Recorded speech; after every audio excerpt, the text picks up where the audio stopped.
فلسطین کے نام پر برسوں تک چندے جمع کیے گئے، کروڑوں روپے عوام کے ایمان اور جذبات کو اپیل کر کے اکٹھے کیے گئے۔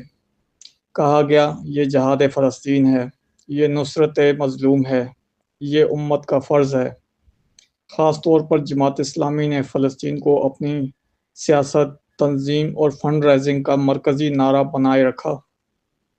آج سوال یہ ہے، جب قرآن کہتا ہے اور تمہیں کیا ہو گیا ہے کہ تم اللہ کی راہ میں اور کمزور مردوں، عورتوں اور بچوں کے لیے جہاد نہیں کرتے، سورہ النساء آیت 75۔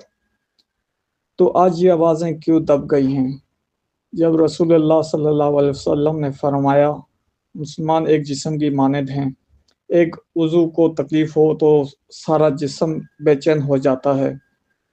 تو آج غزہ چل رہا ہے، مگر ہمارے وائز، ہمارے قائد اور ہمارے چندہ کلچر کے ٹھیکیدار کیوں مطمئن ہیں؟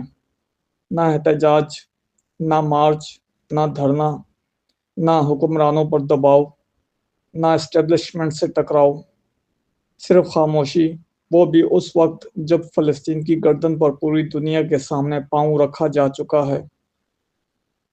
کیا فلسطین صرف اس وقت تک مقدس تھا جب تک اس سے چندے، ووٹ اور تنظیمی طاقت ملتی رہی؟ کیا حق صرف کمزور کے خلاف بولنا تھا؟ طاقتور کے سامنے سر جھکا لینا ہی حکمت کہلاتا ہے؟ قرآن صاف کہتا ہے، حق کو باطل کے ساتھ نہ ملاؤ اور جان بوجھ کر حق کو نہ چھپاؤ، البقرہ آیت 42۔ آج جو خاموش ہیں وہ غیر جانبدار نہیں، وہ عملاً ظالم کے ساتھ کھڑے ہیں۔ امت کو نعروں کی نہیں، چندہ مہموں کی نہیں، دوغلی سیاست کی نہیں، بلکہ سچ، جرات اور کردار کی ضرورت ہے۔ فلسطین کا سودا کرنے والوں کے ساتھ خاموشی اختیار کرنا خود فلسطین سے غداری ہے۔